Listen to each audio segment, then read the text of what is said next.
নমস্কার বন্ধুরা, আজ শ্রাবণ মাসে চতুর্থ এবং সর্বশেষ সোমবার। ভুল করেও খাবেন না এই একটি সবজি, এতে ঈশ্বরের কৃপা থেকে আপনি বঞ্চিত হতে পারেন। সবাই মন ভরে একবার বলুন ওম নমঃ শিবায়। শ্রাবণ মাস হলো পুরুষোত্তম মাস, অর্থাৎ মনোবাসনা পূরণের মাস। এই সুবর্ণ সুযোগ, এই মাসে বাবাকে পুজো অর্চনা করে নিজের মনোবাসনা জানান। এর থেকে ভালো সুযোগ হয়তো আপনি আর পাবেন না। তাই বন্ধুরা, আপনারা যারা এখনো শিবের উপবাস রাখেননি বা পুজো করেননি, এই চতুর্থ সোমবারে অবশ্যই ভোলে মহেশ্বরের পুজো করুন, বাবাকে অভিষেক করান এবং নিজের মনোবাসনা জানান।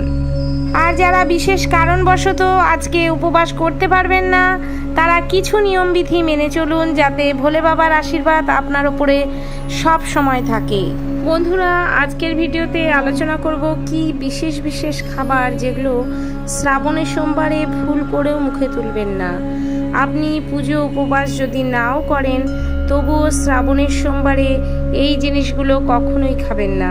ভিডিওটি সম্পূর্ণ দেখার অনুরোধ রইল। কমেন্টে ভক্তি ভরে লিখে যাবেন হর হর মহাদেব।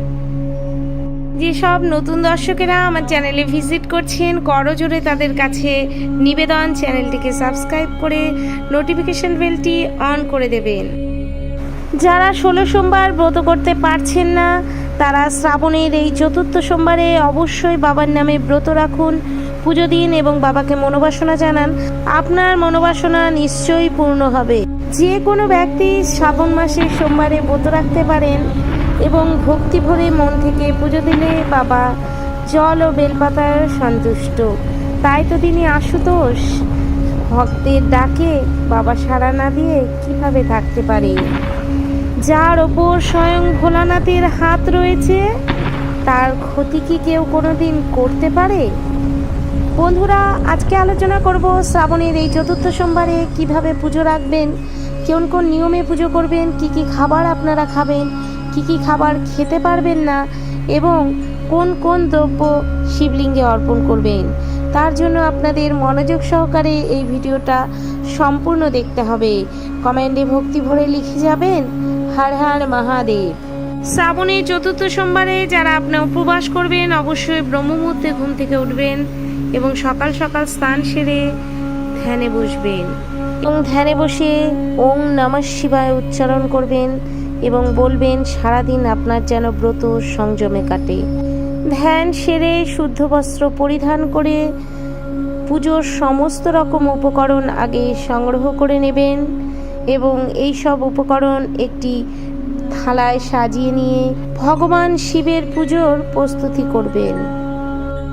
আরও একটি কথা বলে রাখি বন্ধুরা, যেদিন সোমবারে ব্রত রাখবেন তার আগের দিন অর্থাৎ রবিবার অবশ্যই নিরামিষ আহার গ্রহণ করবেন, সংযম পালন করবেন এবং পরের দিন সারাদিন উপবাস থেকে, আর যদি আপনি উপবাস থাকতে না পারেন তাহলে ফলাহার করবেন, সাবু খেতে পারেন, এই সব করে আপনি উপবাস রাখবেন।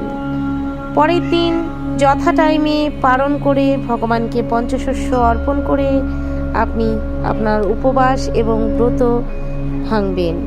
যারা এই শ্রাবণের সোমবার দিনটি উপবাস থাকবেন, তারা অবশ্যই সকালে বাবাকে অভিষেক করে পুজো করবেন এবং সান্ধ্যকালীন পুজো অবশ্যই করবেন।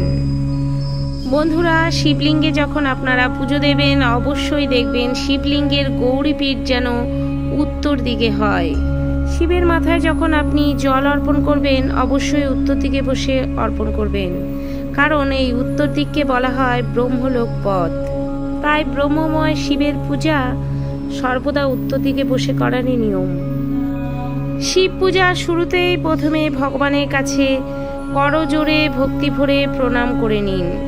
হে ভগবান, আমার পুজো আপনি সার্থক করুন, আমার মনোবাসনা পূর্ণ করুন। যদি আমার কোনো ভুল ত্রুটি হয়ে যায় তাহলে নিজ গুণে ক্ষমা করবেন। পুজো প্রারম্ভেই প্রথমে হাতে একটু গঙ্গা জল নিন এবং সেটি আপনার শরীরে ছিটিয়ে দিন এবং আপনার ঘরের আশেপাশে ছিটিয়ে দিন। প্রদীপ ধূপকাঠি জ্বালানোর পর ভগবান শিবকে শ্বেত চন্দন দ্বারা লেপন করুন। তারপর এক এক করে ফুল, বেলপাতা, নৈবেদ্য সমস্ত কিছু বাবার কাছে অর্পণ করুন।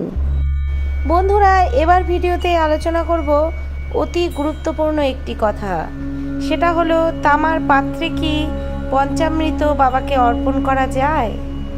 এক্ষেত্রে বলবো, তামার পাত্রে কখনোই পঞ্চামৃত অর্পণ করবেন না। সবচেয়ে ভালো হয় পঞ্চামৃত অর্পণ করবেন পেতলের পাত্রে কিংবা মাটির পাত্রে দিতে পারেন, এছাড়াও পাথরের পাত্রে দিতে পারেন। কখনোই লোহা, প্লাস্টিক কিংবা তামার পাত্রে পঞ্চামৃত অর্পণ করবেন না। এই চতুর্থ সোমবারে আপনারা নীলকণ্ঠ ফুল, স্বামী বৃক্ষের পাতা, অশোক পাতা এবং ধুত্রা ফুল এবং ধুত্রা ফল, কলকে ফুল এবং নীল অপরাজিতা ফুলের মালা অবশ্যই শিবলিঙ্গে অর্পণ করবেন। শিব পুরাণ অনুযায়ী এই ফুলগুলো মহাদেবের অতি প্রিয় ফুল। এই ফুলগুলো দিয়ে মহাদেবের পুজো করলে মহাদেব অতি তুষ্ট হন।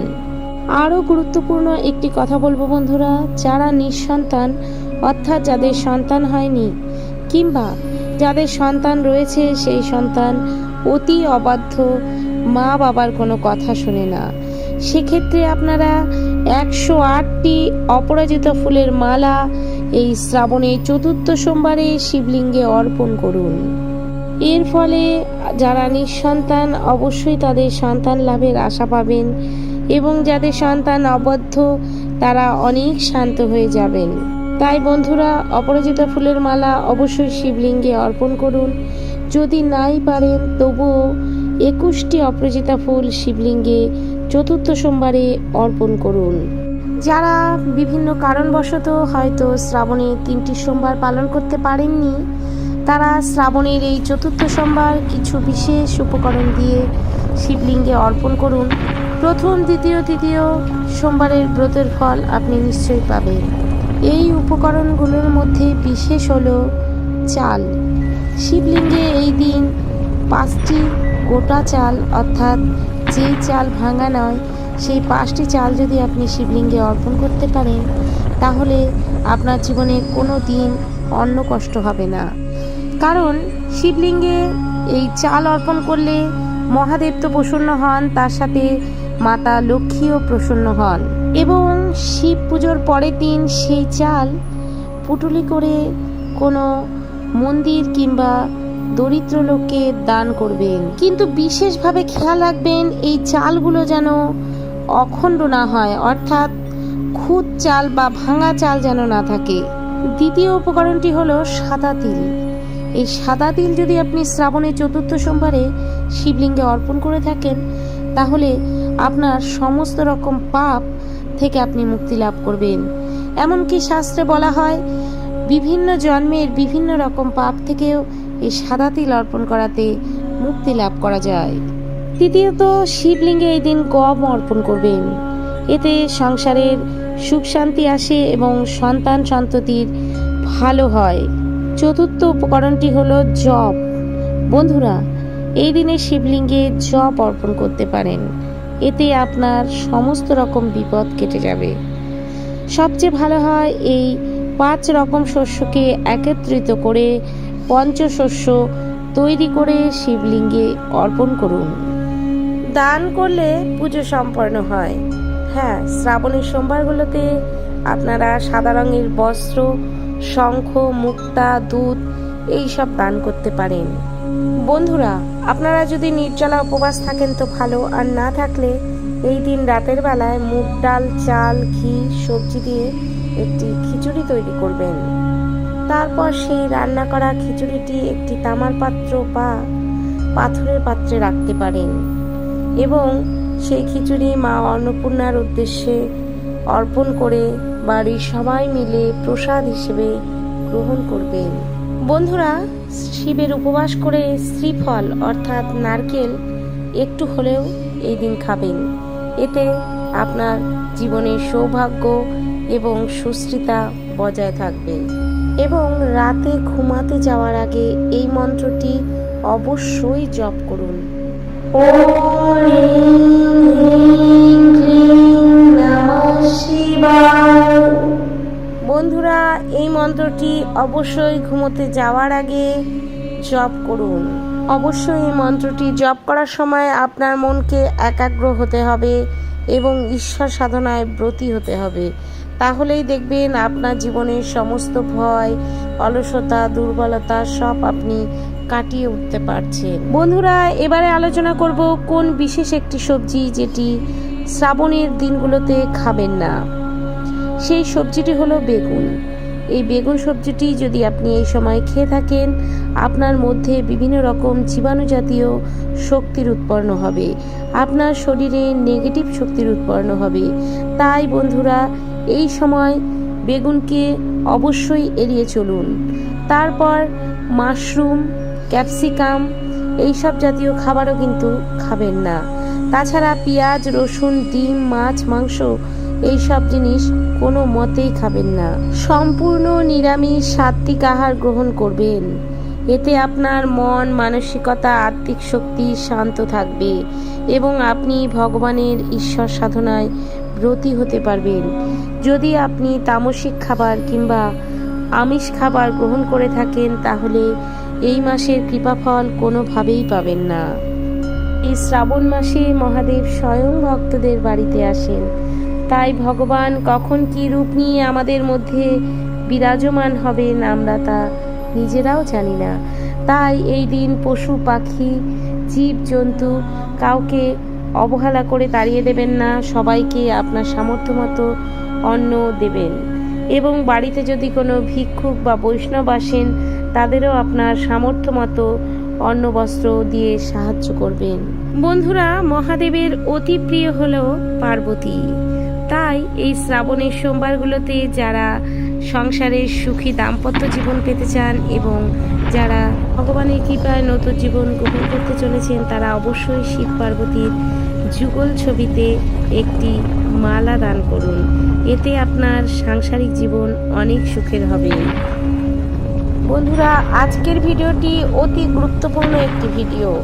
অবশ্যই ভিডিওটি সময় বের করে দেখে নেবেন ভক্তবৃন্দ। তাই শ্রাবণের চতুর্থ সোমবার অর্থাৎ শেষ সোমবারের পুজো অবশ্যই করুন। বাবার উদ্দেশ্যে ভোগ নিবেদন করুন এবং উপবাস থাকুন। আজকের ভিডিওটি সম্পূর্ণ ভক্তিমূলক ও জ্ঞানমূলক।